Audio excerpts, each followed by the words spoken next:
हिंदुस्तान के सबसे बड़े बैंक फ्रॉड के तथ्य लेकर हम आपके बीच में उपस्थित हैं।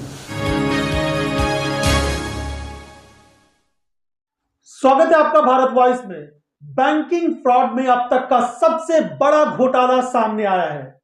गुजरात की कंपनी ने बैंकों में गड़बड़ी ऐसी की है कि जिसके बारे में यह कहा जा रहा है कि ये जो नीरव मोदी का घोटाला था उससे भी बड़ा घोटाला है। लेकिन सवाल यह है कि इस घोटाले को लेकर किस तरह की खबरें चल रही हैं, किस तरह की चर्चाएं हो रही है। क्या आपने न्यूज चैनल्स पर प्रमुखता से इस खबर को दिखाए जाने को देखा है, या फिर इस पर किसी तरह की कोई चर्चाएं हो रही है, या फिर सोशल मीडिया पर आपने इस मुद्दे पर कोई चर्चा देखी है? ऐसा आखिर क्यों नहीं हो पा रहा है? सोचिए, अगर यही काम मनमोहन सिंह सरकार में हुआ रहता, कांग्रेस की सरकार में हुआ रहता, तो फिर अखबारों के फ्रंट पेज पे यह सबसे बड़ी खबर होती और उसके बाद पूरे देश में इस बात को लेकर भाजपा के नेता हंगामा मचा रहे होते कि बैंक को लूट लिया, बैंकों को दिवालिया कर दिया, देश को दिवालिया करते जा रहे हैं ये लोग और देश में घोटाला करते जा रहे हैं। लेकिन इतने बड़े फ्रॉड की खबर के बाद ऐसा लगता है कि ये कोई बहुत बड़ा मुद्दा ही नहीं बन पा रहा है। इस मामले में कोई बहुत बड़ी चर्चा नहीं हो पा रही है।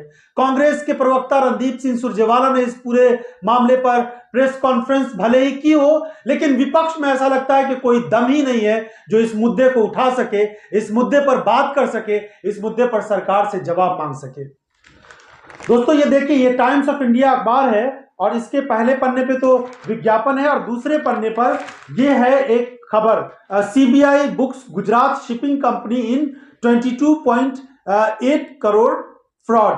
ये खबर है, ये इतनी बड़ी खबर है। उसके बाद 15वें पन्ने पर इस खबर को विस्तार से दिया गया है। तो हम इस पर चर्चा नहीं कर रहे, लेकिन ये बड़ी बात यह है कि इतने बड़े फ्रॉड का मामला सामने आ जाता है, लेकिन ये बहुत बड़ी खबर नहीं बन पाती है। आखिर इसकी कौन सी बड़ी वजह है?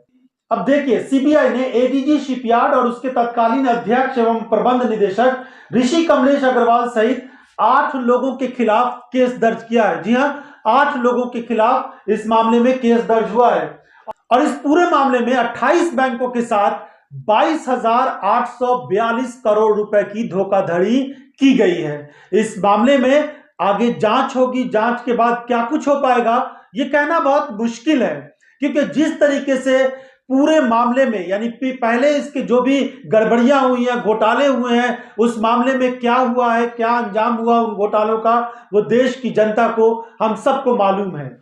तो स्टेट बैंक ऑफ इंडिया की तरफ से इस मामले में शिकायत दर्ज की गई थी और सीबीआई ने इस पर एफआईआर दर्ज कर लिया है। इस पर आगे भी विस्तार से हम बात करते रहेंगे, लेकिन असल बात यही है कि इतने बड़े बैंक फ्रॉड के मामले के बाद भी ऐसा लगता है कि जैसे कोई गड़बड़ी ही नहीं हुई है। सरकार इस पर कोई जवाब देने को तैयार ही नहीं है।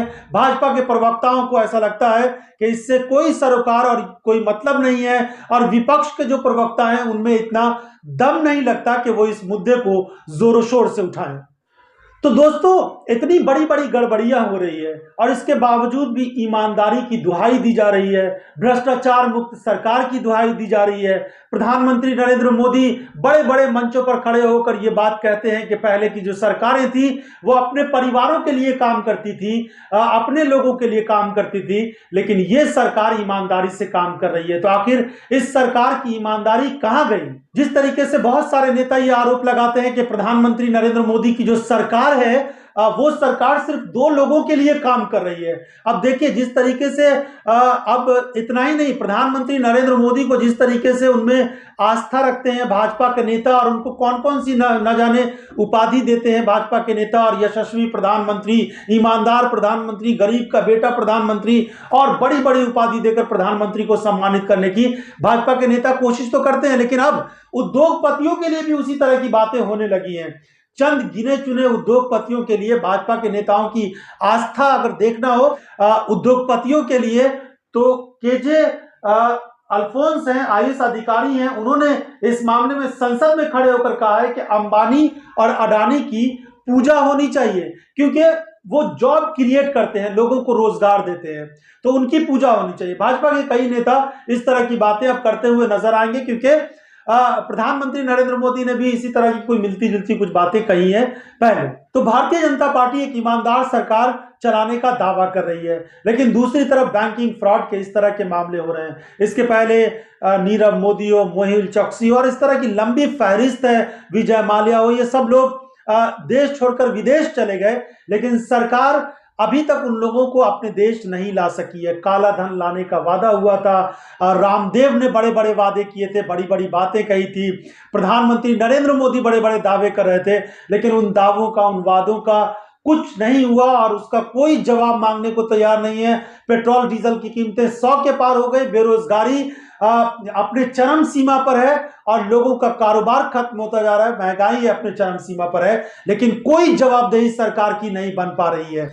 अलग अलग मुद्दों पर लोगों का ध्यान भटकाने की कोशिश की जाती है। पाकिस्तान हिंदू मुसलमान और जिन्ना जैसे विवादों को लाकर चुनाव में भी वोट बटोरने की कोशिश करती है। लेकिन दोस्तों, उत्तर प्रदेश के लोगों की सराहना करनी होगी, उत्तर प्रदेश की समझदारी को सलाम करना होगा कि उत्तर प्रदेश के लोगों ने इस बात को समझ लिया, वक्त रहते समझ लिया कि हिंदू मुसलमान की जो राजनीति हो रही है उसमें सिर्फ फायदा भारतीय जनता पार्टी का है, देश के लोगों का और एक राज्य के लोगों का नुकसान है। उत्तर प्रदेश के लोग जिस पैटर्न पर इस वक्त वोटिंग कर रहे हैं उससे साफ दिख रहा है कि यूपी के लोगों ने इस बात को समझा है कि हिंदू मुसलमानों का साथ रहना एक सच्चाई है और इसको अलग नहीं किया जा सकता है। समाज में हर तरह के लोग होते हैं, अगर कोई गड़बड़ है तो उसके खिलाफ कार्रवाई होनी चाहिए, उसको सजा भी मिलनी चाहिए, लेकिन वोट की राजनीति करके और हिंदू मुसलमानों को बांट करके जो राजनीति हो रही है वो गलत हो रही है। यही वजह है कि अभी तक जो उत्तर प्रदेश में पहले चरण का मतदान हुआ है उसमें भारतीय जनता पार्टी का एक तरह से सफाया होता हुआ नजर आ रहा है। और अगर भाजपा आगे भी हिंदू मुस्लिम जैसे मुद्दों को लेकर ठीक तरीके से काम नहीं कर पाती है और इस मामले को आगे हवा नहीं दिया जाता है, तो जिस तरह के हालात हैं भाजपा का जबरदस्त सुपड़ा साफ होने वाला है उत्तर प्रदेश में। और उत्तर प्रदेश में सफाया होगा तो जान लीजिए कि केंद्र की मोदी सरकार पर भी भयंकर संकट आने वाला है। इन सब मुद्दों पर लगातार हम बातचीत करते रहेंगे। सबसे बड़ी बात यह कि जिस मुद्दे पर हम बात कर रहे हैं कि बैंकिंग फ्रॉड का सबसे बड़ा मामला अब तक का सामने आया है, लेकिन उस पर कोई चर्चा इस देश में इस वक्त तक नहीं हो रही है। रणदीप सिंह सुरजेवाला कांग्रेस पार्टी के प्रवक्ता हैं, उन्होंने आज प्रेस कॉन्फ्रेंस करके इस पूरे मामले पर और विस्तार से बात की है, आप उसको सुन लीजिए। और अगर आपको ये वीडियो पसंद आए तो लाइक और शेयर करिएगा, चैनल को सब्सक्राइब नहीं किया तो सब्सक्राइब कर लीजिए। इस पूरे एपिसोड को देखने के लिए आपका बहुत पिछले 7.5 साल में मोदी सरकार में 5 लाख और चौंकिए मत 5,35,000 करोड़ रुपए के बैंक फ्रॉड हुए हैं। पिछले 7 साल में मोदी सरकार में बैंकों ने देश के लोगों की 8,17,000 करोड़ रुपया राशि बट्टे खाते में डाल दी है।